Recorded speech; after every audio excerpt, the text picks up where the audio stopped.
केले काय नव्हे केले एका चिंतिता विठ्ठले सर्व साधनांचे सार भव सिंधू तरी पार।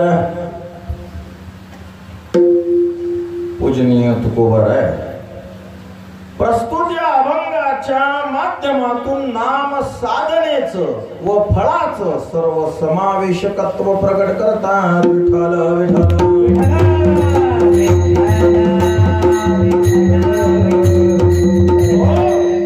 नाम ही साधना साधनेच्या दृष्टीने आणि फलाच्या दृष्टीने दोन्हीही दृष्टीने सर्व समावेशक कशी आहे याचं सांग चिंतन तुकोबाराय प्रस्तुत अभंगात मांडतात। त्या अभंगावर चिंतन करण्यापूर्वी थोडासा परिहार उपोद्घात देणं गरजेचं आहे। तो असा, तुमच्या या गावामध्ये गेल्या बरेच वर्षापासून चालू असणारा अखंड हरिनाम सप्ताह संपूर्ण गावकरी एकत्र येऊन अगदी आनंदाने उत्साहाने या कार्याला साजरं करतात। जागा जरी निमुळती असली तरी एक म्हणतात बाळाचे पाय पाळण्यात दिसतात, तसं मंडपातल्या या वातावरणावरून इथं लक्ष्मी नांदून वाटते।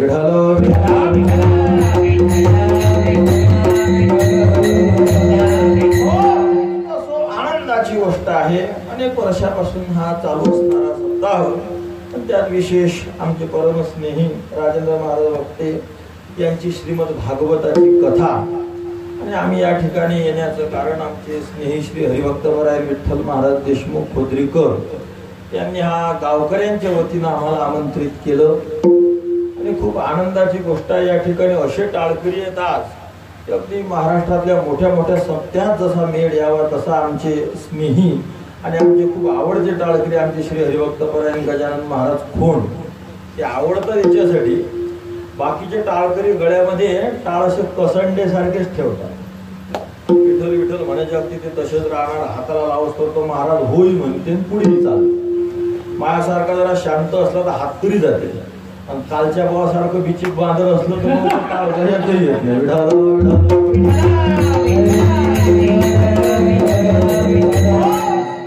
मनापासून कीर्तनकार जेवढे कष्ट घेणार नाही तेवढे आमचे गजानन भाऊ कीर्तनासाठी कष्ट अशा प्रकारे घेतात। आनंदाची गोष्ट आहे। आणि आमचे श्री हरिभक्तपराय उमेश महाराज वाघ अगदी सक्रिय आणि तीक्ष्ण कलाकार। नाही तर काही काही पकवाजे अर्ध कीर्तन होस्तोवर ते शाही ते काय म्हणतात उंडा लावतात, अर्ध कीर्तन होस्तोवर उंडा काढतात। कीर्तन करा म्हणा तू डबड्यावर कीर्तन करत महाराज काय म्हणतात की तो उंडाच लावते, अर्ध झालं की काढतच बसते। अगदी सक्रिय अशा प्रकारे सर्व मंडळी आहेत। अर्थातच ही सक्रिय मंडळी गावात येण्याला कारण संपूर्ण गाव सक्रिय अगदी कार्य करण्यासाठी उत्साही आहे म्हणून हे घडते।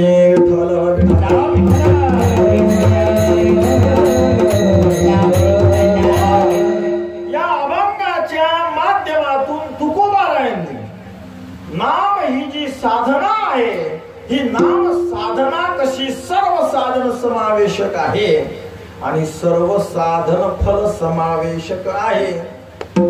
नाम साधना सर्व साधन स्वरूप आहे। पुढचं वाक्य नीट आहे का? नाम साधना सर्व साधन फल समावेशक आहे। विठ्ठल विठ्ठल नाम साधना केल्यानं सर्व साधना केल्यासारखं होते आणि नाम साधना केल्याने सर्व साधनांची जगात जेवढ्या साधना असतील त्या सर्व साधनांचं फळही मिळाल्यासारखं होते। ही आहे अभंगाची मंडळी प्रतिज्ञा। काय साधू संतांनी नाम या साधनेचा जगामध्ये विशेष अशा प्रकारचा प्रचार केला याचं कारण असं आहे की जगात अनेक साधना आहे, त्या साधनेची लायकी आपल्या ठिकाणी नाही। आमचे ज्ञानोबाराय म्हणतात योगया गावी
विधी येणे नोवे सिद्धी हे प्रमाण जरा अपुरे, त्यात एक शब्द टाका आपण.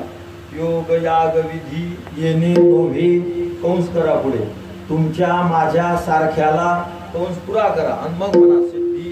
योग याग विधी येणे नोवे तुमच्या माझ्या सारख्याला सिद्धी. पण जर योग याग आणि विधी याच्या लायकीचा जर कोणी साधक असेल तर ही साधना त्याला मुक्तीपर्यंत नेते. पण आपल्या लायक्या कमी झाल्या. विठ्ठल विठ्ठल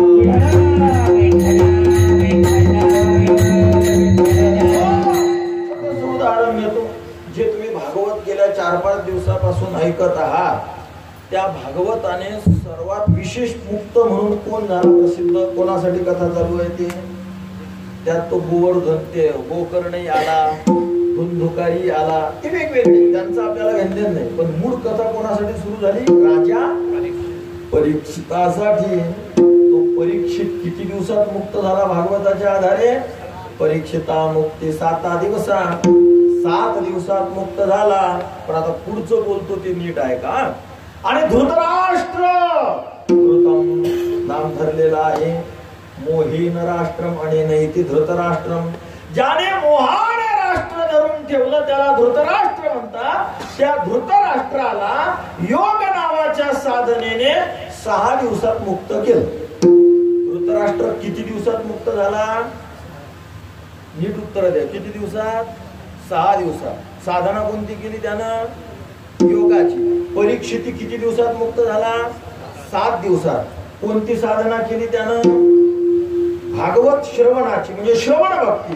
मग आता मी तुम्हाला प्रश्न विचारतो, बलवान साधना कोणती ठरली? मग योग ठरली का भागवत ठरली?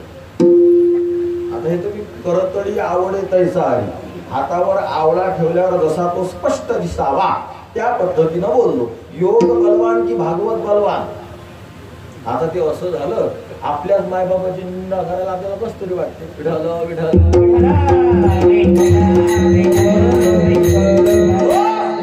आपल्या बाबाची निंदा चव्हाट्यावर करू नये, गल्लीवर. पण घरातल्या घरात भावाभावात माबाप म्या काय म्हणेल की अडचण आहे का? तसं आपण वारकरी जाय की नाही, सगळेच्या सगळे बाप पेताळ.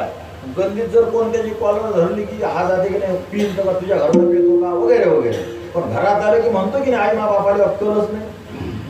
20 वर्ष 30 वर्ष 40 वर्ष माझ्या बापासोबत तुला संसार केला, तुला एवढं शिकवता आलं नाही की असं पिऊन जगात मस्ती करू नये म्हणून. म्हणजे आपण घरातल्या घरात बोलू शकतो की नाही? आपण सगळे जण वारकरी आहोत. आता आपले आपण थोडा विचार करा. बलवान भागवत ठरलं की योग 2 मिनिट तर बोला, मी चांगलं भागवतच सांगणार आहे तुम्हाला. बलवान योग ठरलं की भागवत? उत्तर आहे योग. कारण योगाने मोक्ष 6 दिवसात दिला आणि भागवताने मोक्ष 7 दिवसात दिला. मग योग हे 1 दिवसानं सरस ठरलं. मग योग जर 6 दिवसात मोक्ष देतो तो गावोगावी भागवत कथा का, गावोगावी योग शिबिर व्हायला पाहिजे. विठ्ठल विठ्ठल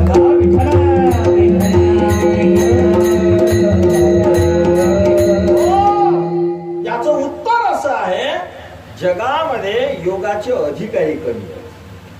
योग महाराज धृतराष्ट्रानं केला. धृतराष्ट्रामध्ये शक्ती केवढी होती? त्या धृतराष्ट्राने भीमाचा म्हणून लोखंडाच्या पुतळ्याला आलिंगन दिलं. त्या पुतळ्याला आलिंगन देता बरोबर त्याचं पीठ केलं. लोखंडाला आलिंगन देऊन त्याची पीठ करण्याची ज्याच्यात शक्ती आहे तो योग करू शकतो. आपण करू शकतो का लोखंडाचं पीठ? करू शकतो का? एखादा जर चांगली बल्ली अँगल दिला, याला जर वाकवा म्हणलं तर माणूसच वाकून जाईल. पण ते वाकणार? काही काही होऊन गेले. पण आधुनिक काळातही अहिल्याबाई होळकरांचे वडील तब्येतीनं खूप बारीक होते, एकदम वीक. पैलवान होता. तो म्हणायला लागला, एवढे मोठे राजे तुम्ही, आणि असे बारकी चिरके जर राजे असतील आणि कोणा जर परकीयांनी आक्रमण केलं तर तुम्ही परकीयांच्या आक्रमणाला कसे काय थोपाल? तुम्ही उतरून जा आणि मला राजा बनवा. सरकार म्हणले हो काही अडचण नाही, मी तुला राजा बनवतो, मग सोबत जेवण करू. जेवण केल्यावर मग मात्र तू राजा हो, मी चालला जातो माझ्या तीर्थयात्रेला, तू कर राज्य. माझ्या बहिणीच्या भाकरी केल्या, दालचं दालकं भरकं आणून दिलं, हिरव्या मिरच्याचा ठेसा आणला, पण जवळ तिळाचं घमेलं आणलं. हा पहिलवान विचार करे तिळाचं घमेलं काऊन आहे. अहिल्याबाईच्या वडिलांनी तीळ उचलले हातात, पण असं दाबलं, त्या तिळातून तेल काढलं, त्या चटणीवर टाकलं, त्या ठेच्यावर आणि खाल्लं. तो पहिलवान हात धुवायला गेला, अजून नाही आला.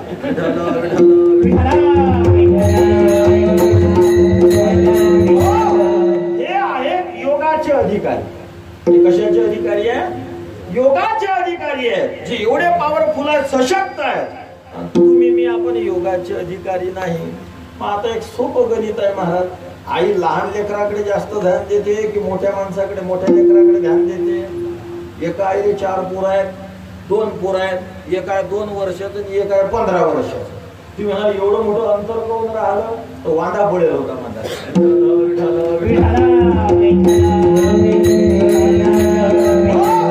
एक 15 वर्षाचं आणि एक 2 वर्षाचं. मग माय कोण्या पोराकडे लक्ष देईन जास्त? 2 वर्षाकडे. जे योगाचे अधिकारी आहेत ते मोठे पैलवान आहेत, मोठे बलवान आहेत. एकी केली हातो फळी, ठाया पडी पावनेचे, ठाया पडी पावनेचे, ठाया पडी पावनेचे, ठाया पडी पावनेचे, ठाया पडी पावनेचे, ठाया पडी पावनेचे. आयची केली हातो फळी, ठाया पडी पावनेचे, ठाया पडी पावनेचे.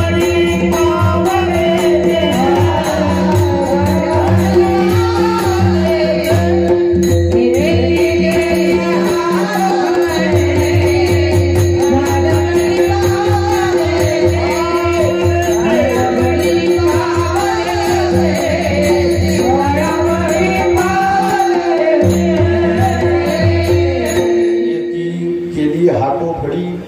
हातोफडी शब्दाचा अर्थ होते हात, 2 हात. काही असा एक वर्ग आहे की जे स्वतः लढाई करतात, आणि ठाया म्हणजे परमात्मा रूपाला पावले ते. पण बडी कोण? एकी केली. एकी म्हणजे काहीतरी. विठ्ठल विठ्ठल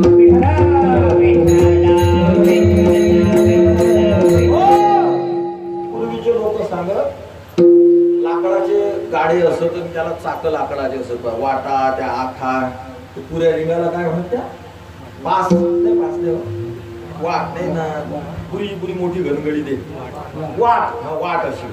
पण ते जर एखादं चाक जास्त ओझं झालं की ते वाट सरकली की जागच्या जागी गाडं बसे. मग आता बोना खाली करून दुसरं चाक बसवायचा हा एक मार्ग, नाहीतर कोण्यासहित गाडं उचलायचं, चाक घालून द्यायचा हा एक मार्ग. मग आता सहसा कोणता मार्ग वापरला जायचा बाप महाराज? आता यायला काय माहित, मला काय माहित, मला सांगून राहिलो थोडस तुम्हाला. तर कोणा खाली करायचा आणि मग चाक बसवायचा हा बहुश्रुत सगळीकडे चालणारा मार्ग. काही माणसासाठी कोणता मार्ग असेल तुम्ही ओळखत असाल का? आदरणीय श्री हरिभक्त परायण सारंगधर महाराज पांडे गोडेगावकर म्हणून चांगलं वैभव आपल्या भागातली मस्त असते. तर त्यांची चुलती होती किसन पाटील. ते कोणा ते गाळं पडलं की आबुडा भुषे खाले की ते आखीले पाय लावला की घालारे चापो. मग असे जास्त असतात की कमी असतात? कमी असतात. याच्यापेक्षा पुढे सांगू, एकदा ट्रॅक्टर फसलं होतं. आमचे किसन आबा आणि त्यांचे 2-4 मुलं वाटते, त्यांना चौघी 4 करून पकडलं आणि ट्रॅक्टर उचलून एका बाजूने ठेवलं. ट्रॅक्टरच ठेवलं. मग असे जास्त असतात की कमी असतात? असे कमी असतात. मग संत तर जगासाठी मायबाप स्वरूप आहे. तुम्ही संत माय बाप,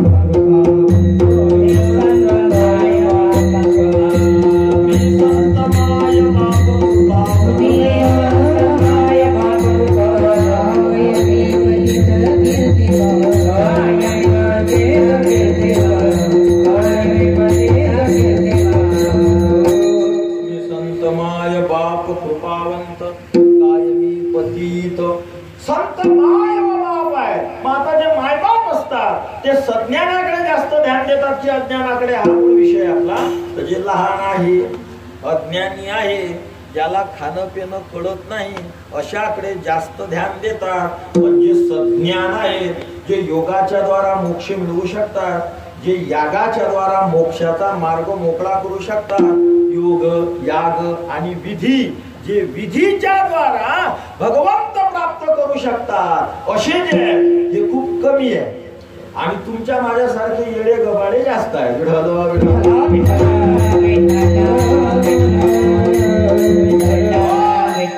विधीच्या द्वारा मोक्ष म्हणजे कळते तुम्हाला, बाकीचं काही घेणदेण नाही. पण पूर्वमीमांसेचे आपल्या शास्त्राने आपल्याला वर्तनाचे जेवढे नियम सांगितलेले आहेत त्या नियमांना पूर्ण रूपाने पालन करणं याला म्हणतात विधीने, विधीचं पालन. मी तुम्हाला एक दोन उदाहरण देतो. समजा जर त्याच्यात जानवं घातलेले किती जण हातवर करा. हा बाबाजी जानव. आता त्या जानव्याचे मी काही नियम सांगतो तुम्हाला. त्याच्यावर आम्ही पुस्तकच लिहिणार होतो, पण प्रश्न पडला घेईल कोण म्हणून मग बंद केलं. विठ्ठल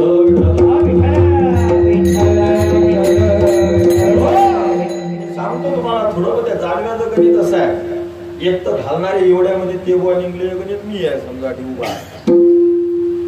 त्या जानव्या घालणाऱ्यामध्ये अर्धे 150 आणे असतात.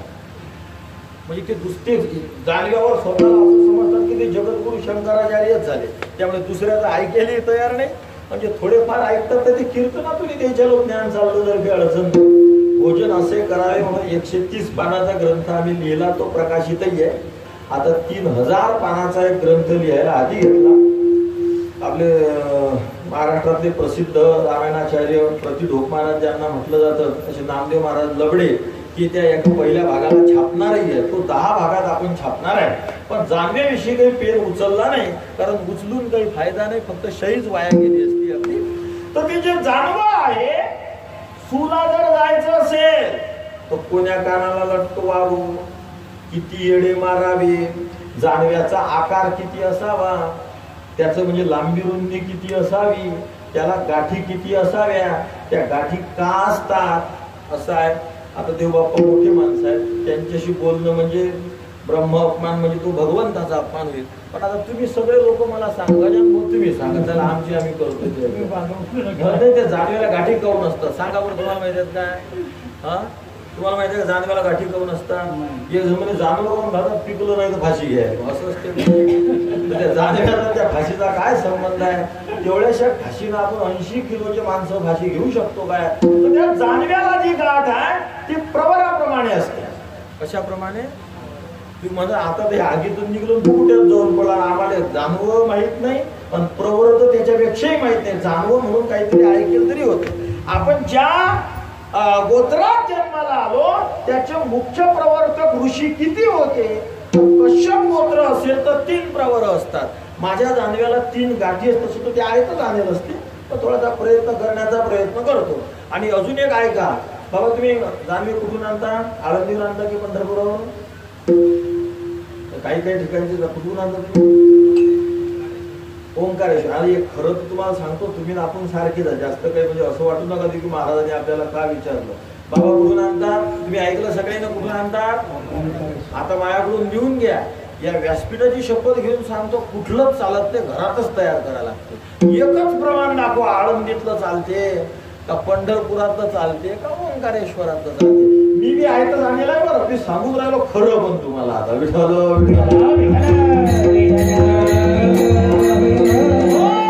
आणि अजून ऐका, तुम्ही तयार केलं मी वापरलं हे बी नाही चालत. याला म्हणतात विधी. योग याग. आणि 3ऱ्या टप्प्यात कोण आहे? विधी. किती पाहिजे? केवढं पाहिजे? आपली जी बोट आहे 96 वारम कुर्यात, 96 बोट एवढी त्याची लांबी असावी. आता तर खरं सांगा बाबा, तुम्हाला माहिती आहे तुमच्या किती बोटात लंब आहे ते म्हणून? अहो, हे जे कंबर आहे ना जानवं, याच्या खाली उतरायला नाही पाहिजे, याच्या खाली उतरायला नाही पाहिजे. असं कसं उतरतच नाही ना. 96 बोट जर घरी तुम्ही ते जानवं तयार केलं तर बरोबर ईश्वरानं आपले आकार बनवला की 96 हे या हाडाच्या वरच येते, हाडाच्या खाली जात नाही. आणि मग आता बरोबर 96. आता बरेचसे ब्राह्मण आपण पाहतो, मोठं ते बनेल असते, जेही मोठं बनेल असते म्हणजे लांबेल असते, पण त्या लांबेल बनेलाच्या खालून जानवं निघते आणि त्याच्यात परत चाबी असते. आहे की नाही? जाणवेला लोखंडाचा स्पर्श चालत नाही. विढल विढल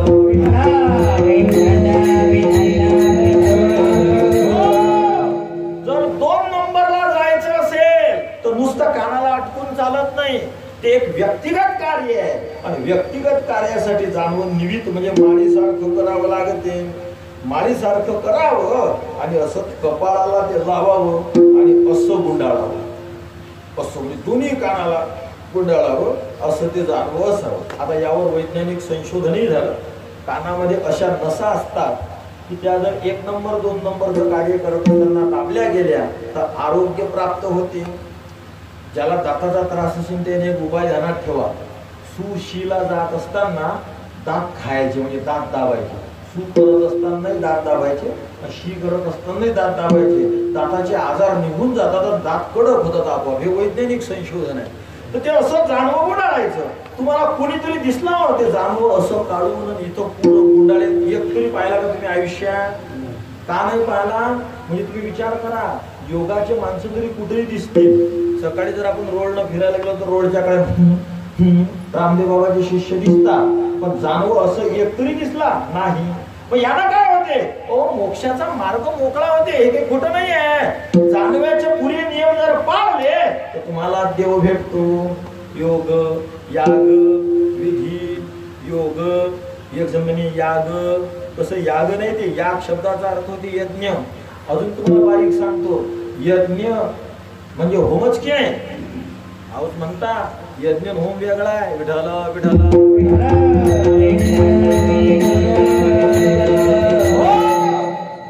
यज्ञ गजानन भाऊ, यज्ञ कशाला म्हणतात? ज्यात उभं राहून आहुती दिली जाते.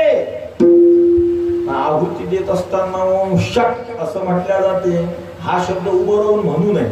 आता मी म्हटला ना तर पाप लागलं थोडस. मग पाळू शकतो का आपण पुरे नियम? काय म्हणावं लागते? ओम शट असा शब्द म्हणून आहुती दिली जाते. पण आहुती देणारा बसेल पाहिजे की उभा पाहिजे? तो उभा पाहिजे. आता असं पाहिलं तुम्ही उभ्या ना आहुत्या लोक कार्य का फोन करे बसणं खाली. उभा राहणाऱ्याला बसवतील लोक. उभं राहून जी आहुती दिली जाते त्याला यज्ञ म्हणतात. आणि बसून आणि स्वाहा म्हणून आहुती ज्यात दिली जाते त्याला होम म्हणतात. आपल्याला असं वाटते शायनी माणसं यज्ञ म्हणतात आणि अडाणी माणसं होम म्हणतात. असं आपल्याला असं वाटते. पण होम आणि यज्ञातला हा फरक आहे. मग आता खरं सांगा, तुम्हाला यज्ञ होमच माहित नव्हता तर याच्यातली आता माहिती मिळवायची आणि मग यातून मोक्ष मिळवायचा कठीण आहे की सोपा आहे? कठीण आहे. याच्या लायकीचे माणसं कमी आहेत. विठ्ठल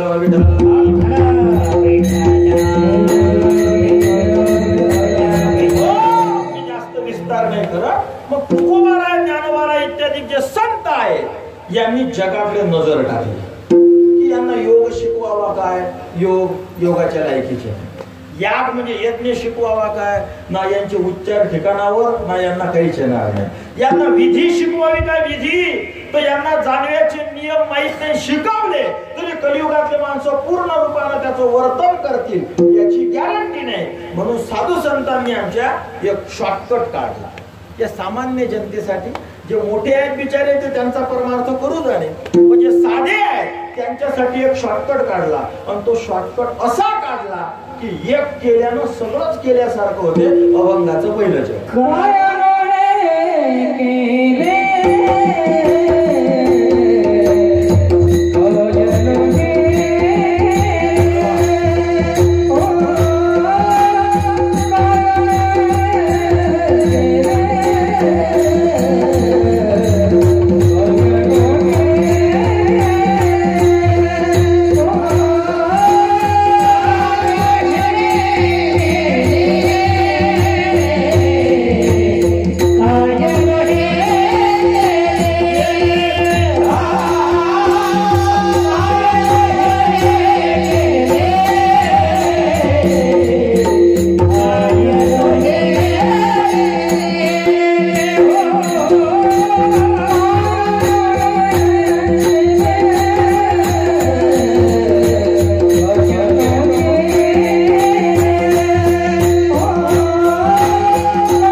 विठाल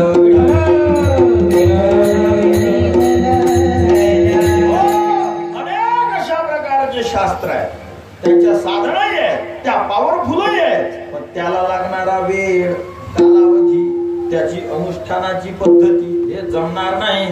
सगळ्या भोळ्या भाळ्या जनतेकडे पाहिलं, साधू संतांनी हा नामस्मरणाचा मार्ग काढला. खूपच सोपा आहे, काही अनुष्ठानाला टेन्शन नाही, काही कष्ट नाही, काही नाही, एकदम साधं सरळ सोप्या पद्धतीने आहे. आणि आपल्याजवळ आयुष्यही कमी आहे, थोड्या आयुष्यामध्ये भरपूर कामं करायची असेल तर नाम साधनेशिवाय जगात दुसरा मार्गच नाही. इतर साधना जर करा तर एवढ्या मोठ्या साधना करायच्या आणि त्यातून एवढंस फळ भेटते. 6 महिने जर योगाची एक विशिष्ट साधना करावी लागते, ती 18 महिन्याची आहे पुरी. काय करावं लागते? 6 महिने जीभ अशी बाहेर काढा तुम्ही, आणि तिथून लाळ येते ना, लाळ, तिथे एक अशी रेष असते बा, मासाचा तुकडा. आता त्याला शास्त्रामध्ये सुद्ध पा म्हणतात. काय म्हणतात? ती 6 महिने कापावी लागते. मोकळी झाली की जीभ अशी ओळा लागते 6 महिने, आणि मग अशी जीभ धरून अशी करून इथं टेकली पाहिजे, एवढी लांब करावी लागते 6 महिने. किती महिन्याचं काम आहे? पुरं 18 महिने. पण मधात जर समजा हे करता करता मेला लोक, म्हणजे जमलं आता, त्याला लोक संत मानतील का हुकलं म्हणतील त्याचं. आणि एखादा जर नामस्मरण करायला लागला आणि मधात जर त्याचा जीव गेला तर लोक भगवान नेमका मार्गी लागला होता हो, गेला हो, त्याच्याविषयी सहानुभूती आहे. विढाल विढाल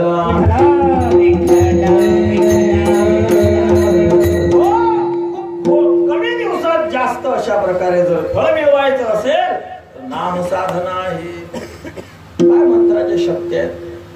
एक शाक्त तंत्रातला मंत्र आहे, शाक्तागम. तुम्हाला कळते की नाही कळत ऐकून ठेवा.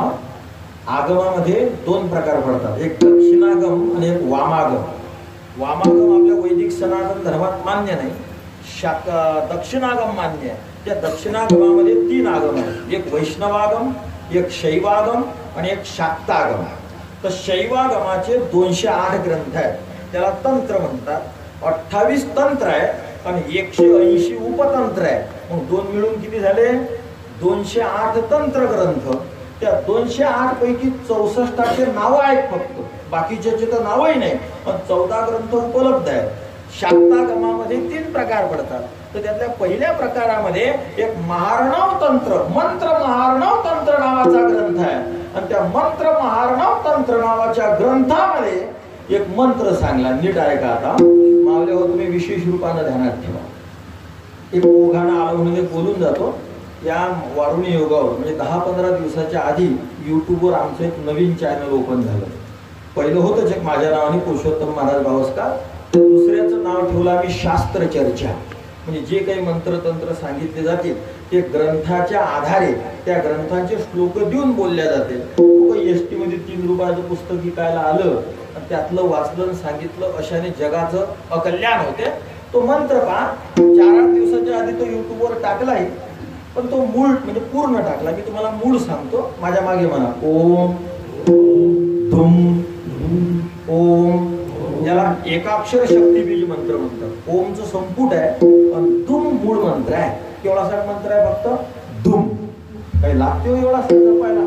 मावल्या हो, विशेष रूपाने तुमच्यासाठी सांगतो, हा मंत्र फक्त स्त्रीलाच चालते, आणि जिचं लग्न व्हायला नाही तिला चालते. रोज जी स्त्री, जी मुलगी म्हणा आता, 108 वेळेस या मंत्राचा जप करते, तिचा लवकरात लवकर विवाह योग जमतो.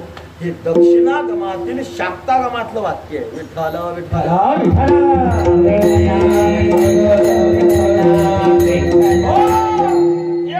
किती भरभर जपण्याजोगता मंत्र आहे, किती सहज फळ मिळेल. पण याच्यासाठी यज्ञ आहेत, विवाह लवकर व्हावा यासाठी यज्ञ आहेत. होय, बाकीचं कर्मकांड सोडा. आता पप्पा बसलेले आहेत समोर.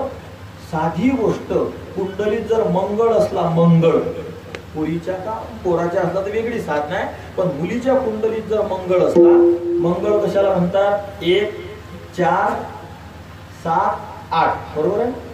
1 4 7 8 एवढ्या घरा 12 1 4 7 8 एवढ्यामध्ये जर मंगळ असला तर त्याला मांगलिक कुंडली म्हणतात. ज्या मुलीच्या कुंडलीत मंगळ आहे आमचं शास्त्र म्हणते तिचं लग्न पिंपळाच्या झाडाशी लावायचं, पण ते झाड कापून फेकून द्यायचं. आहे का सोपं हे? 2 झाडं आणायचे, पण कुचराई नाही करावं लागत. लग्न लावत असताना त्या मुलीला नवरीसारखंच सजवावं लागते. माया लग्नात घेतलं उपरनं खांद्यावर असं नाही चालत. पूर्ण तिला नखपालीस घोटपालीस सगळं लावावं लागते, नवरीसारखं सजवावं लागते. सोपं आहे का? मग तेवढं करण्यापेक्षा ओम धुम ओम किती सोपं आहे. विढाल विढाल विढाल.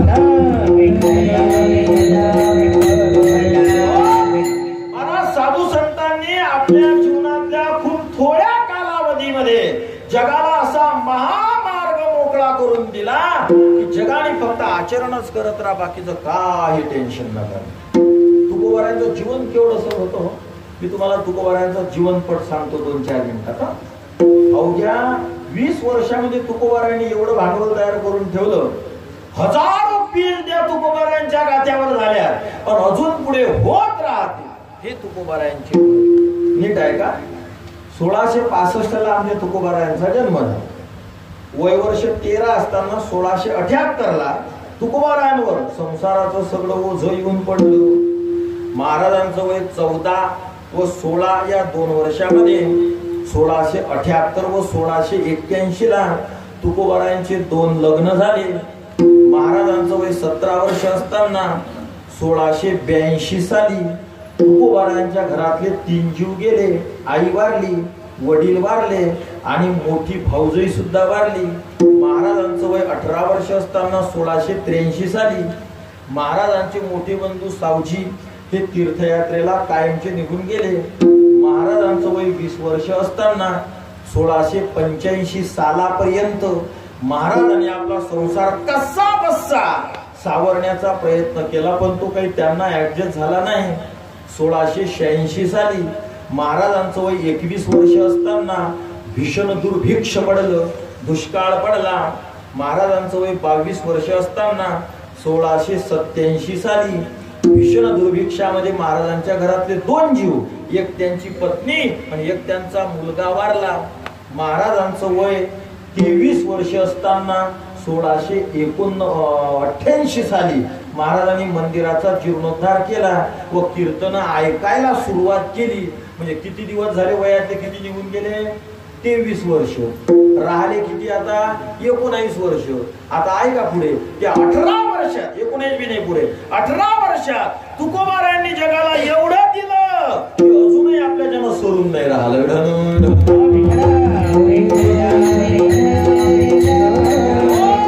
महाराजांचं वय 24 वर्ष असताना 1689 सालामध्ये महाराजांच्या जीवनामध्ये एक गोड दिवस आला. माघ शुद्ध दशमी पावणी.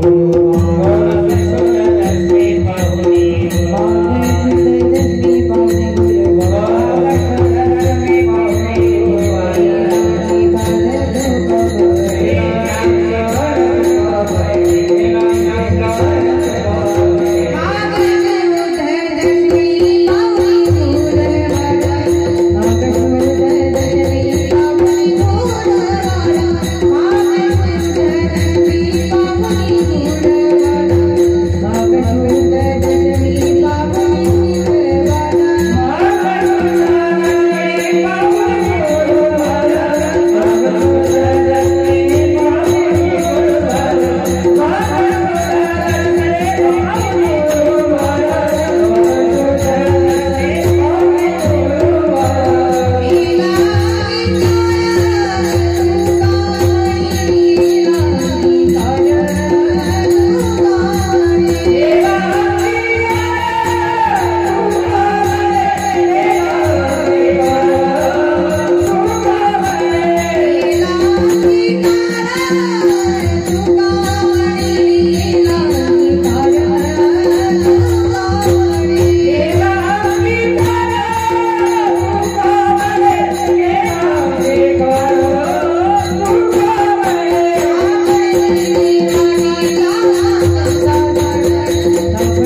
सांगायला सुरुवात नाही केली. आणि ज्यावेळेस वय 26 वर्ष झालं, 1691 सालाचा उदय झाला, नामदेव केले स्वप्नामाजीने 33व्या वर्षी.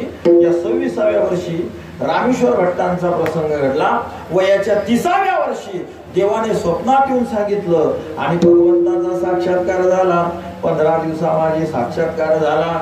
विठोबा भेटला निराकार. आणि 1706 साली फाल्गुन शुद्ध बीजेच्या दिवशी शनिवार या वारी सूर्योदयानंतर 4 घटिका, घड्याळच्या भाषेत बोलायचं झालं तर सूर्योदयानंतर 96 मिनिटांनी आम्ही जातो आमच्या गावा. आमचा राम राम घ्यावा. 18 वर्षातलं काम. विढालो विढालो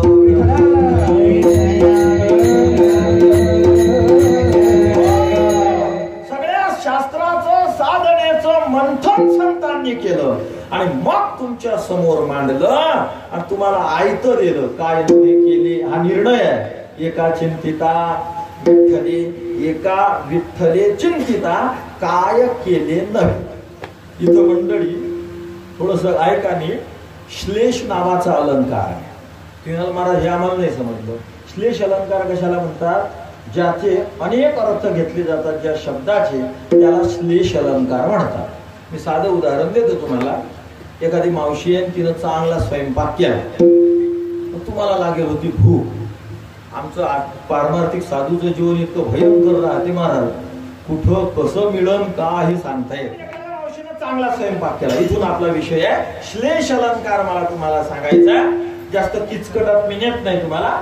तर श्लेष म्हणजे वाक्य एक आहे पण अर्थ अनेक मिळतात, याला श्लेष म्हणतात. एक साधं उदाहरण. स्वयंपाक चांगला झाला का कसा झाला? तुम्ही त्या मावशीला म्हटले, मावशी होती आंधळी, तिला काही बाकीची तुमची कृती दिसत नव्हती, तिने शब्द ऐकले. मावशी स्वयंपाक खूपच छान झाला, किंवा मावशी तू खूप शहाणी आहेस, असा प्रयोग केला. आता तिला दिसत नव्हतं म्हणून ठीक आहे, पण अर्थ कसे दोन होतात पहा. मावशी तू खूपच शहाणी आहेस म्हणजे तू सर्किट आहे. बरोबर आहे की नाही? शब्द जरी शहाणी यायचा असला तरी तू पागल आहे असा अर्थ होतो. आणि एक अर्थ सरळ सरळ होते. मावशी तू खूपच शहाणी आहेस, याला श्लेष म्हणतात. आमच्या शास्त्रात आलेला, साहित्यात आलेला श्लेष सांगतो मी तुम्हाला. एक बाई दारात बसली आणि तिच्या दारातून एक हातामध्ये पुस्तक घेऊन एक ज्योतिषी म्हणा का कोणीतरी चालला. आणि ती बाई त्या माणसाला विचारते, अरे वा पांथस्तू दैवज्ञ, काय रे तू मूळ वाक्य, गणितकारो शिवा, तू गणितज्ञ आहेस का ज्योतिषकार आहेस? जर तू ज्योतिषी असशील तर मला सांग, माझा घर सोडून गेलेला नवरा 10 वर्ष झाले अजून आलेला नाही, तो कधी येईल?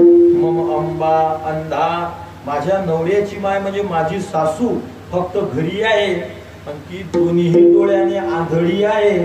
वैद्योसीवा, गणितकारोसी वैद्योसीवा, तू जर ज्योतिषी असशील तर माझा नवरा जो घर सोडून जायला तो कधी येईल सांग. आणि तू जर वैद्य असशील तर माझ्या सासूच्या डोळ्याला औषध दे की जेणेकरून तिला दिसेल. आणि ती बहिरी आहे, तिच्या कानाला सुद्धा औषध दे. दोन्ही यातलं एक कर. आता तुम्हाला काय वाटून राहिलं? ज्योतिष विचारते नवरा कधी येईल, आणि डॉक्टर असेल तर भाऊ माझ्या सासूला औषध दे. याचा अर्थ असा आहे नवरा घरी नाही, सासू आहे तर ती आंधळी गुटकी आहे, ती त्या माणसाला व्यभिचाराला प्रवृत्त करते. हा एक अर्थ.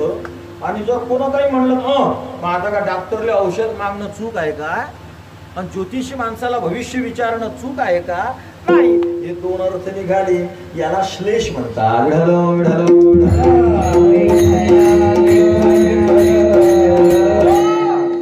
बरेच अलंकार असतात मंडळी. आता अभ्यासापासून अभ्यास व्यसन नाही राहिला आता लोकांचं. गरजेपोटी फक्त अभ्यास केला जातो. ज्याला परीक्षा द्यायच्या आहे, शाळा शिकायची आहे, डिग्र्या घ्यायच्या आहेत, तेच अभ्यास करतात नाही झालं. पण मनोरंजन म्हणून किंवा एक व्यासंग म्हणून अभ्यासाची प्रवृत्ती जगात राहिली नाही. म्हणून अज्ञानाचं साम्राज्य खूपच वाढून राहिलं या जगात. ते पहिले एक नाटक होतं बा टीव्हीवर आम्ही लहान असताना, काय ते शक्तिमान, शक्तिमान. त्याच्यात एक होता अंधेरा कायम रहे. तसं अज्ञानाचं साम्राज्य आता पुरं पक्क कायम आहे.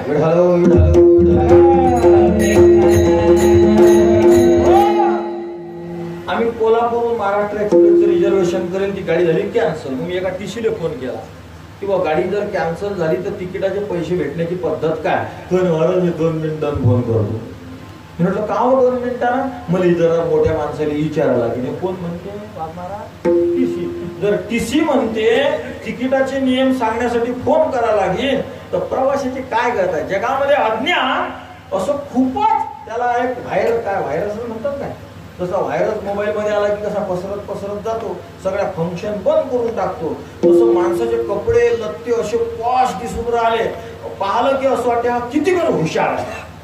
जर त्याच्याशी बोलायला लागल्यावर करते की हे पूर्ण मॅट आहे. याला बुद्धी नावाचा विषय ईश्वरानं दिलेलाच नाही.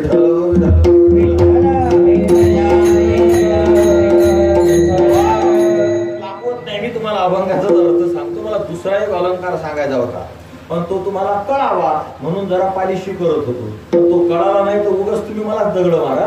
मी तुम्हाला अभंगातला श्लेष सांगतो फक्त ऐका आता. काय रे अभंग. काय नव्हे केले एका चिंतिता विठ्ठले. दोन अर्थ. काय नव्हे केले एका चिंतिता विठ्ठले.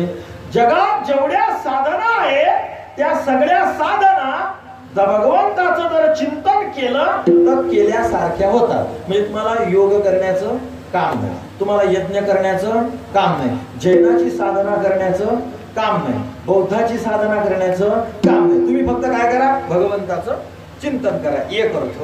आणि दुसरा अर्थ असा होते काय नव्हे केले एका चिंतिता विठ्ठले. तुम्हाला जगात ज्या अनेक साधना अनेक प्रकारचे फळ देतात तर ते सगळे फळ तुम्हाला नामानेच भेटतात. सगळ्या साधना केल्यासारखं होते एक अर्थ. सगळ्या साधनेचे फळ तुम्हाला आपोआप बसल्या ठिकाणी भेटतात हे दुसरं. दोन अर्थ निघाले यातले. काय नव्हे केले एका चिंतिता विठ्ठले. महाराज एवढी शक्ती या साधनेत का आली हो. उत्तर दुसऱ्या चरणात. सर्व साधनाचे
सार शब्दाचा अर्थ होते उत्तरोत्तरोत्कर्षत्वम सारत्वम विठ्ठल विठ्ठल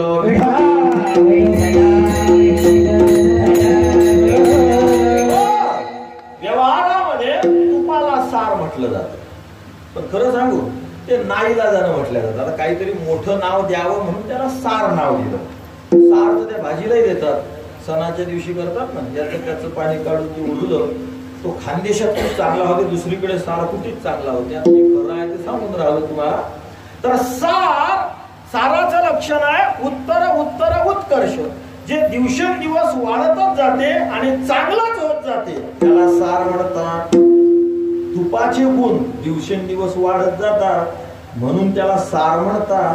पण 500 वर्षाच्या नंतर तूप विष होते. विठाल विठाल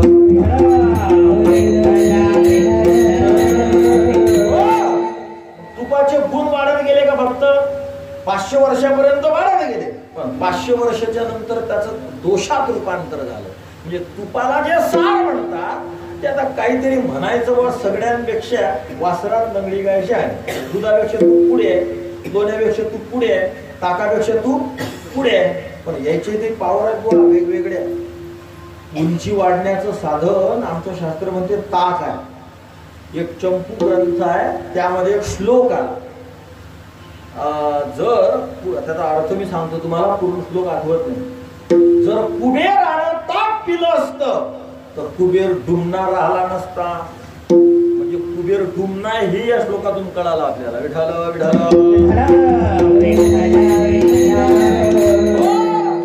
ठेंगणाय कुबेर पण खूप करामती मूर्ती आहे. रावणाचा मोठा भाऊ आहे, माया 2 आणि बाबी 1, सावत्र भाऊ आहे रावणाचा कुबेर महाराज. आणि कुबेरानं महाराज भगवान श्रीकृष्णाला कर्ज दिलेलं आहे. त्या कृष्ण अवतारात देवा खूप लग्न केले, पण तरी एक लग्न हुकलंच होतं. शेवटी एक बाई आली, तिचं नाव मुकुला. मुकुला काय नाव तिचं? मुकुला. ती म्हणे देवा माझ्याशी लग्न करा. देवाने मी नाही करत दादा. आता एवढे 16,108 चालले, 16,109 होतील बा, काय अडचण आहे. राम अवतारामध्ये एकच भार्या होती, तर त्याविषयी आम्ही तुम्हाला काही म्हटलंही. प्रभू रामचंद्रांचं लग्न वयाच्या 16व्या वर्षी झालं. त्यावेळेस आमच्या आईसाहेब 6 वर्षाच्या होत्या. एकच लग्न झालं.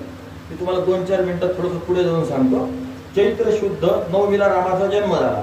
4थ्या वर्षी विद्यारंभ झाला. वयाचे 11व्या वर्षी व्रतबंध झाला. 12व्या वर्षी विश्वामित्रासोबत गेले. वयाच्या 16व्या वर्षी शिवधनुर्भंग केला. जनकपुरीजवळ बेलका नावाचं गाव होतं, आज वाचण्यात गेलं. त्या गावामध्ये शिवधनुर्भंग घडला. आईसाहेब 6 वर्षाच्या होत्या. 12 वर्ष सुखोपभोग घेतला. 27 वर्ष वय असताना वनवासात जावं लागलं. वैशाख शुद्ध प्रतिपदेला वनवासात गेले. 4 दिवस इकडं तिकडं फिरले. वैशाख शुद्ध षष्टीला चित्रकूटावर गेले. माघ वद्य अष्टमीच्या दिवशी सीतेला चोरून नेलं. फाल्गुन महिन्यात 3 महिने. आता ते खूप मोठा इतिहास आहे. मला सांगायचं एवढं आहे की प्रभू रामचंद्र 16 वर्ष असताना एकच लग्न झालं बेलकापूर नावाच्या गावात. पण त्या अवतारामध्ये अनेक भगवंताने वचन दिले होते की मी तुमच्याशी लग्न करीन. ते पुढे केले. कोण्या अवतारात? कृष्ण अवतारामध्ये. मग आता ती बाई म्हणे व माझ्याशी लग्न करा. मुकुला तिचं नाव. भगवंत म्हणले मी हे लग्न तुझ्याशी पुढच्या जन्मात करेन. पण ती म्हणे मग काय का ह्या बाया कशा तुम्ही अशा चालू आणल्या. इकडे गेली की आण बायको, इकडे गेली की आण बायको, इकडे गेली की आण बायको. तर मग माझं लग्न जे होईल तुमच्याशी तर असं नाही झालं पाहिजे, थाटामाटात झालं पाहिजे. भगवंत म्हटले काही अडचण नाही, थाटामाटात करू. मग तो भगवंत श्री बालाजी तीच बाई होती तिथं, तर तिच्याशी लग्न करायला बालाजीचा अवतार आहे बुवा. माझं लग्न करायचं थाटामाटात. मग पैसा कुठे आहे? तो कृष्ण अवतारात होता, आता नव्हता. मग कुबेराकडून कर्ज काढलं. आणि प्रत्येक युगाच्या शेवटी भगवान श्रीकृष्ण कुबेराला फक्त व्याज देत असतात. विठ्ठल विठ्ठल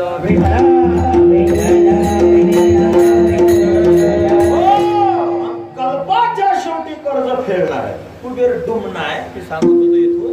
ठेंगडे कुबेर महाराज. पण ताक जर पिलं असतं, आमचे ग्रंथकर्ते म्हणतात, कारण गोपाळाने ताक पिलं ना. काल्याचा प्रसंग रंगवत असताना चंपूकार बोलतात, जे गोपाळ ताक पितात ते ताक जर कुबेरानं पिलं असतं तर कुबेर ठेंगणार राहिला नसता. ते ताक जर इंद्रानं पिलं असतं तर तो शतभग राहिला नसता. ते ताक जर महादेवानं पिलं असतं तर महादेव रंगानं काळा राहिला नसता. नीट आहे का? जी बाई गर्भवती आहे तिनं ताक पेत जा. मायबाप किती काळे असले तरी पोरग गोर होते. ग्रंथ सांगून राहिला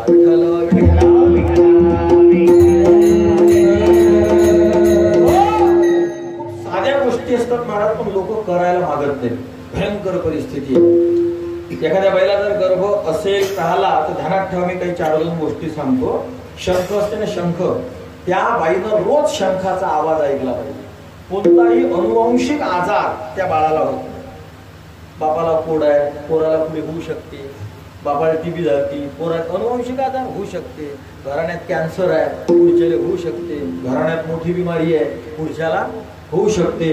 घरात जे असेल अनुवंशिकतेनं, काहींना शुगरच अनुवंशिक असते. त्यांच्या प्रत्येकाला 40च्या पुढे गेली की काय होते? शुगर होते. पण जर त्या बाईच्या पोटात बाळ असताना जर दररोज जर शंखाचा आवाज ऐकला तर त्या बाईच्या त्या बाळाला कोणताही अनुवंशिक आजार होत नाही. जर रोज ताक पिली तर बाळ गोर होते. अजून काय? ताक पिणाऱ्याची धेरी येत नाही. जर गणपतीनं ताक पिलं असतं तर गणपतीची धेरी नसती. पूर्ण श्लोक काय देतो आठवून? कैलासे यदि तत्रमस्ति गिरीशो किं नीलकंठो भवेत्. वैकुंठे यदि कृष्णता वैकुंठे यदि कृष्णता भवेत् दद्याति किंचित्. पुढे याने अर्ध्या सोडलं. विठाल विठाल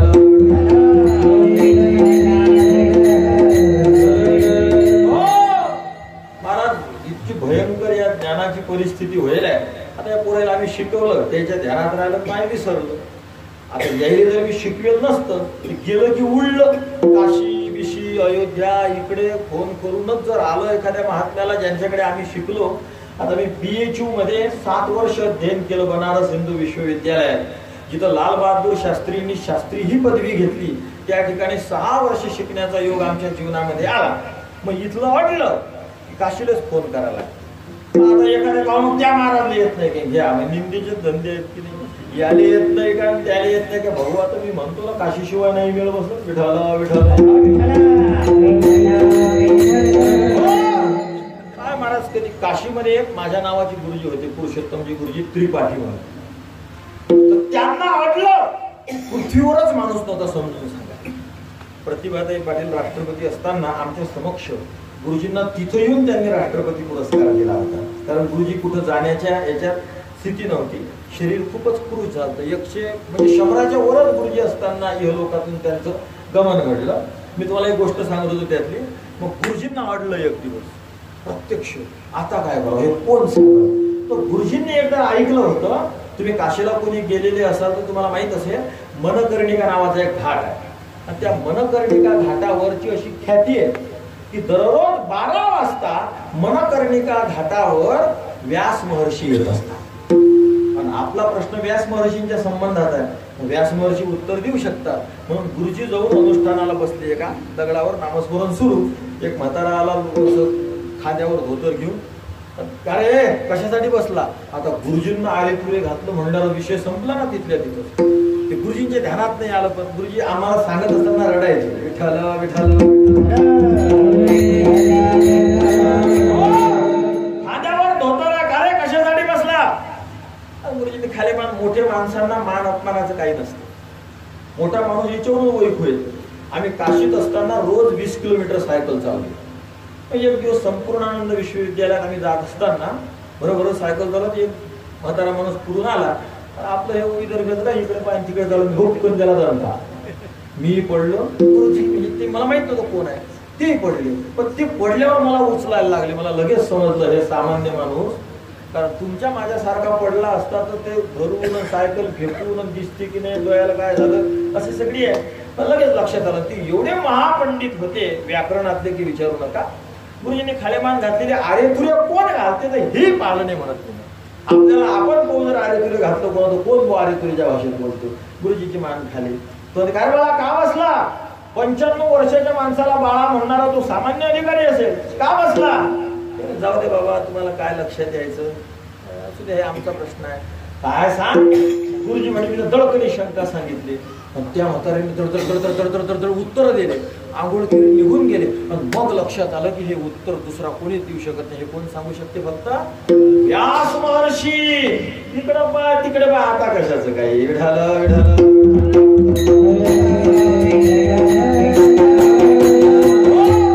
तुम्हाला सांगत होतो सर्व साधनाचे सार त्या तुपावरून आपला विषय निघाला की तुपाला जे सार म्हणतात ते दुधापेक्षा सरस म्हणून सार, ते ताकापेक्षा सरस म्हणून सार, लोण्यापेक्षा सरस म्हणून सार. पण खऱ्या अर्थानं साराच्या लक्षणात बसत नाही. 1000 वासर आहेत पण त्यात एकटी लंगडी गाय आहे. म्हणतात की नाही वासरात लंगडी गाय शाणी. तसं तुपाला दुधाच्या, लोण्याच्या, ताकाच्या दृष्टीनं सार म्हणतात. पण तूप ही साराच्या लक्षणात बसत नाही. सार फक्त नाम आहे. सार सार सार विठोबा नाम सार. सारा सार विचार करा उठी नाम धरा कंठी विठोबाची भवस. सर्व साधनाचे सार उत्तरोत्तरोत्कर्षत्वम इति सारत्वम. जे दिवसेंदिवस वाढत जात त्याला सार म्हणतात. जगात फक्त एक नाम आहे की जे वाढत जात. बाकीच्या साधने घटत जातात. गोवा मी तुम्हाला एखादं उदाहरण देतो. पहिल्यांदा भजन करू आपण.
कमी कमी होत जात. छोटस उदाहरण देतो पुढे चालतो.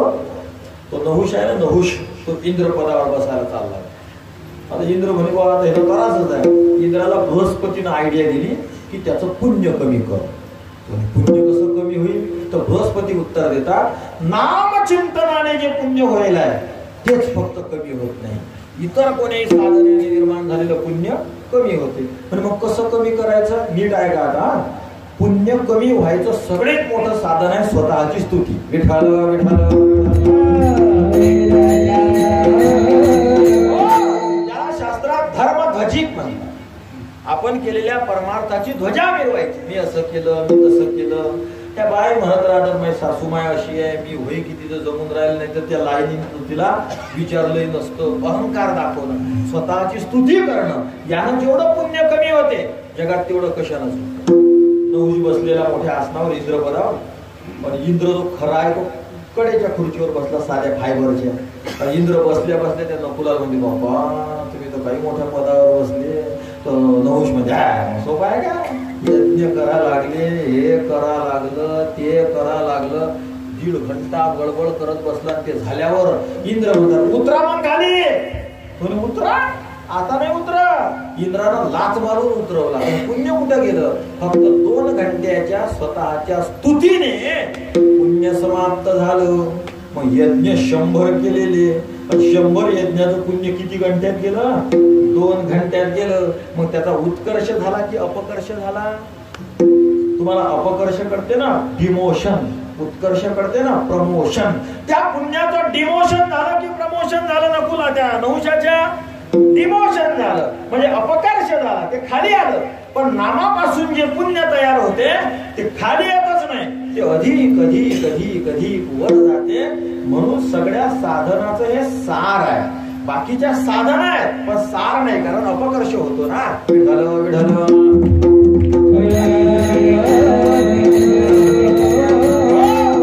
अपकर्ष होत नाही नामाच्या पुण्याचं. याच्यासाठी एक उदाहरण देतो मी तुम्हाला. एक जयमल भुवनदास नावाचे भक्त होते, गुजरातची गोष्ट आहे.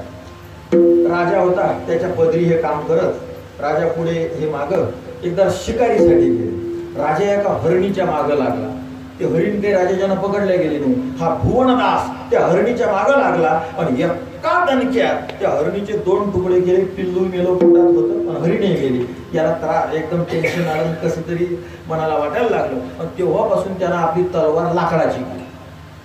संपला विषय. इथून पुढे सांगतो बा. लाकडाची तलवार केली, कारण याला लोखंडानं जीव जातो, हे काय कामाचं आहे. त्यानं लाकडाची तलवार केली. आता हरणीचा प्राण घेतला.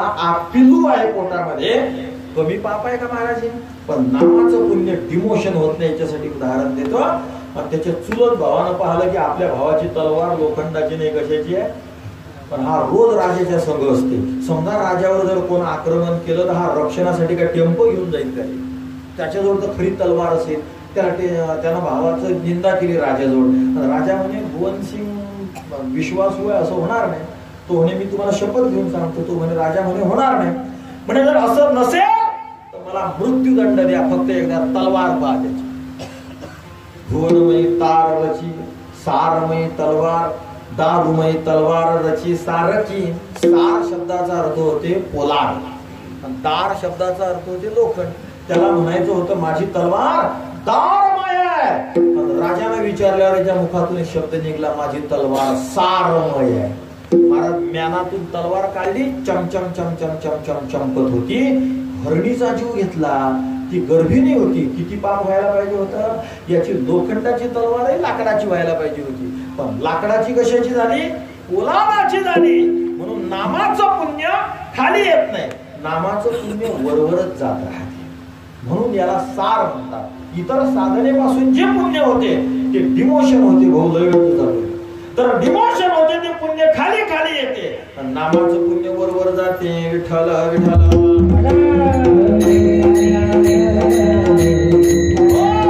तुकारामांना प्रश्न विचारला का महाराज, पण इतर साधना करायचं काम नाही का?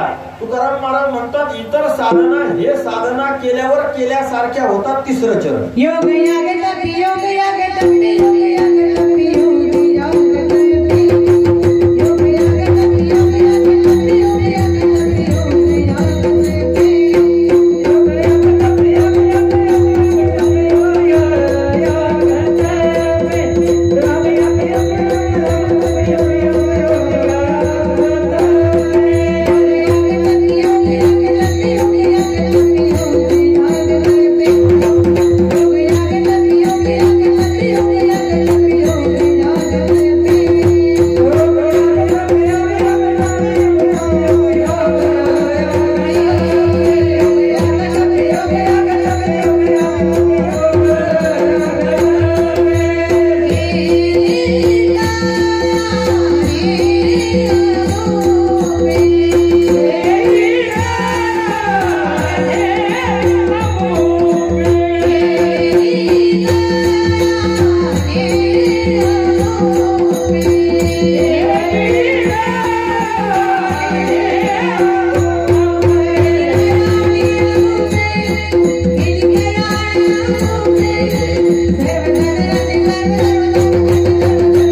ज्याने नाम साधना केली त्याने योग याग आणि तप.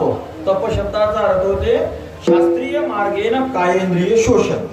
आपल्याला पीडा द्यायची पण शास्त्रानं सांगितलेल्या प्रमाणे द्यायची, याला तप म्हणतात. विठ्ठल विठ्ठल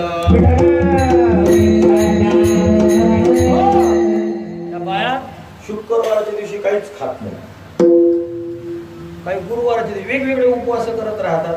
आता ते म्हणतो आपण अनुभव अशास्त्रीय अशास्त्रीय कसे पोथीत आहे म्हणतात. आता ते पोथी तुमच्या मायासारख्या लिहित असते भाऊ. जे वेदात आहे पुराणात आहे त्याला म्हणतात शास्त्र. आणि शास्त्रीय मार्गाने कायेंद्रिय शोषण. तुम्हाला पीडा द्या, स्वतःला त्रास करून घ्या, उपवास मार करा, पण शास्त्रानं सांगितलेल्या पद्धतीनं स्वतःला त्रास द्या. याला शास्त्रात तप म्हणतात. पण मनानं जर काही करत राहिले तर त्याला तप नाही. जुने कीर्तनकार एक दृष्टांत सांगत पण एका बाईनं व्रत केलं तर पिपाणी व्रत. काय त्या व्रताचं नाव?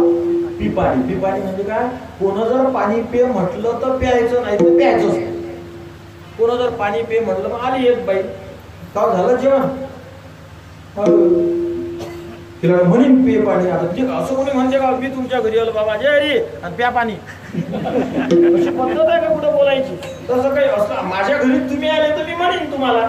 आता ती बाई घरी बसेल आणि बाई आली कोणी की तिच्याकडे पाणी पे म्हणून. आता काय करावं? मग आता शेवटी तिला जमलंच नाही.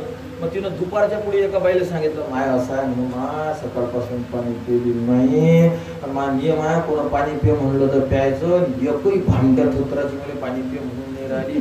ती म्हणे मग कधी सांगतं मा पे पाणी. घेतलं तिनं दिलं पाणी. ती बाहेर गेली, ती बाई आली चक्कर मारून, शकू आणि पे पाणी पे पाणी पे पाणी. जो पाणी पेत बसली की मुक्काम पोस्ट तालुका जिल्हा बाथरूमच करावं. मग आता हा जो व्रत आहे पी पाणी हे कोण्या शास्त्रात लिहिलेला आहे? कुठंच नाही ना. आता तिला त्रास झाला की नाही, पीडा झाली की नाही, पण या पिढेला तप नाही म्हणजे. तुम्ही पीडा घ्या करून स्वतःला, पण शास्त्राने सांगितलेल्या पद्धतीने पीडा करून घ्या. शास्त्रीय मार्गेनं कायेंद्रिय शोषण. तप हा आमच्या आश्रमात तुम्ही एकादशीला या, हे जे पोरं आमच्या सोबत येईल आहेत ना, हे पोरं फक्त एकादशीला एकदार पाणी पितात, काहीच खात नाही. आमची मुलगी आहे ती फळं खाते, बाकीच्या गोष्टी खात नाही. आश्रमात जेमतेम 90% लोकांना, काही थोड्या बाया, काही लहान पोरं आहे 6वी 7वीचे, ते सोडले की कोणी काहीच नाही, फक्त पाणी पितात. कधी कधी तर 2-2 कीर्तन एका दिवशी. पण तरीही पाण्याच्या व्यतिरिक्त आमची पोरंही काही नाही, कुणीच काही नाही. आश्रमात कोणाची काहीच कंप्लेंट नाही. आणि बार्शीलाही मस्त 10 वाजता पंक्तीला बसतात. मग या 17, 18 वर्षाच्या पोराला जमते, तुम्हाला जमत नाही का? एक जण मला म्हणे महाराज एकादशीला साबुदाणा चालते. मी त्याला म्हणलं कैण्याची भाकर बी चालते. महाराज असं कसं? मी या व्यासपीठाची शपथ घेऊन सांगतो मंडळी, साबुदाणा जर चालत असेल तर मग कैण्याची भाकरही चालते.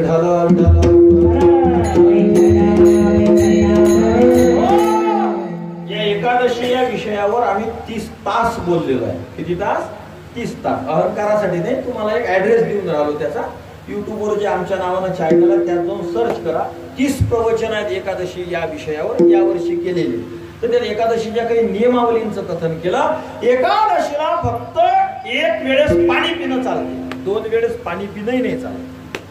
याला म्हणतात तप. आणि जर तुम्हाला जमतच नसेल तर 2 मार्ग आमच्या शास्त्रानं सांगितले. मावले हो नीट आहे का?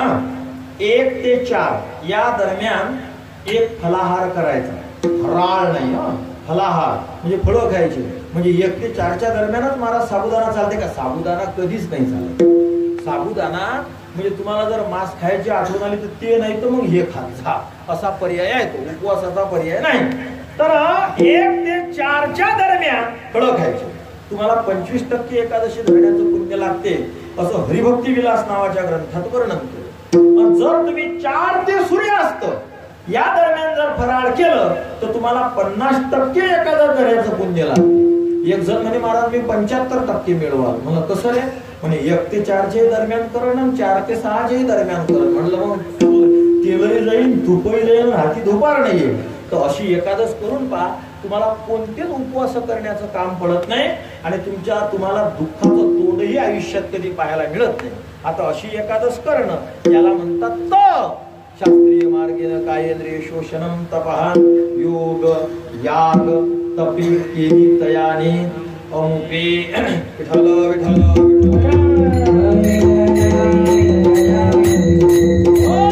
बरं ठीक आहे महाराज, हे कळालं, पण आम्ही करावं काय याचा निर्देश शेवटच्या चरणात. Oh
करावं याचा अर्थ हे उपलक्षण आहे म्हणजे विठ्ठल सोडून दुसरा मंत्र जपू नये असा त्याचा अर्थ नाही उपलक्षण शब्दाचा अर्थ होते एकाच्या माध्यमातून सगळे घ्यायचे यादीला नाव एकाच आहे पण ग्रहण सगळेच आहे मी छोटस उदाहरण देतो तुम्हाला समजा मी जर तुमच्या गावात फोन केला वानखडे भाऊला की मी जेवायला येऊन राहिलो स्वयंपाक तयार करा तर मी जर फोन केला जेवायला येऊन राहिलो तर सहजच पुढचा माणूस 4-5 माणसाचा स्वयंपाक करते कारण महाराज एकटे नसतात 2-3 जण तरी सगळं यादीला नाव माझा एकट्याच आहे की नाही वानकडे भाऊ मी येऊन राहिलो स्वयंपाक तयार ठेवा पण वानकडे भाऊ किती जणांचा स्वयंपाक केला 5 यादीला नाव पुरुषोत्तम महाराज बावस्कर पण मात्र स्वयंपाक 5चा यादीला नाव जरी एकाच तरी ते 5 आपोआप येतात तसं या अभंगात जरी यादीला नाव एकाच असलं तरी उपलक्षणानं सगळे मंत्र घ्यायचे तुका म्हणे जपा मंत्र त्रिअक्षरी सोपा त्रिअक्षरी याचा अर्थ काही काही सोपे नसतात पण तुम्हाला जर फळ पाहिजे असतील तर तुम्ही ते जपा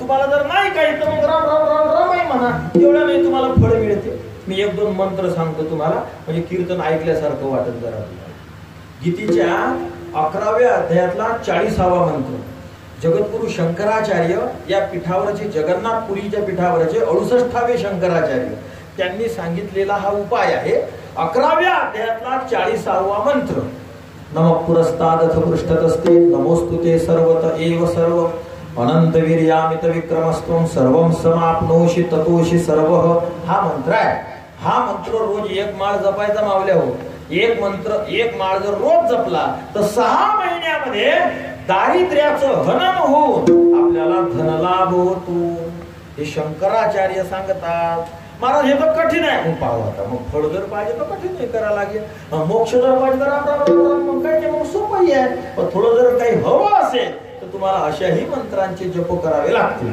पण आता लग्न जर होत नसलं मी एक मंत्र सांगतो तुम्हाला म्हणा मम आता कोणीच नाही म्हणत मला एकटाच म्हणतो बा मम मनोरमम पत्नी देही पोराचं असतं पुरीचं जर वांडा असला तर मम मनोरमम पती देही 1 माळ जपायची हा तंत्रातला मंत्र आहे शैव तंत्रातला आहे वैष्णव तंत्र शैव तंत्र आणि शाक्त तंत्र शैव तंत्रातला हा मंत्र आहे 1 माळ जर रोज जपली तर नक्कीच विवाहाचा योग येतो महाराज नाही आला तर आमचा आश्रम मोठा दाट आहे येऊन त्याच्यात बिनधास्त राहायचं आम्ही त्याच्यात ब्रह्मचार्यासाठी काही खोले काही अडचण नाही पण मात्र मंत्राची शक्ती आहे त्याच्यावर अविश्वास करू नका तुम्ही या मंत्राचा जप करा भगवंताच्या चरणी अर्पण करतो आणि सेवेला पूर्णविराम देतो सगळ्या कार्यकर्त्यांविषयी भगवंताच्या चरणी प्रार्थना करतो की या कार्यकर्त्यांच्या अंतःकरणामध्ये हा जो उत्साह आहे हा उत्साह असा दिवसेंदिवस वाढत जावा हे बायबल मधलं वाक्य आहे my zeal for the lord has been eaten me म्हणजे कार्यकर्त्याला झील म्हणजे उत्साह ज्यावेळेस खाईल तेव्हा तो खऱ्या अर्थानं कार्यकर्ता होतो उत्साह शब्दाचा अर्थ होते अन्यैहि न भवति इति सिद्धम तरीपि अहम करिष्यामि इति अध्यवसायः उत्साह दुसऱ्याने ठरवलं हे होणार नाही पण आपण ठरवायचं मी हे केल्याशिवाय राहणार नाही याला शास्त्रामध्ये उत्साह म्हणतात आणि तो या कार्यकर्त्यांमध्ये ठसठसून भरलेला आहे त्यांना कोणत्याही प्रकारची नजर लागू नये आणि भगवंताच्या चरणी प्रार्थना करतो की हा कार्यक्रम दिवसेंदिवस असाच वृद्धिंगत होत राहावा अशी भगवत चरणी प्रार्थना करून सर्व कार्यकर्त्यांना शुभेच्छा देऊन माझ्या सेवेला पूर्णविराम देतो ज्ञानेश्वर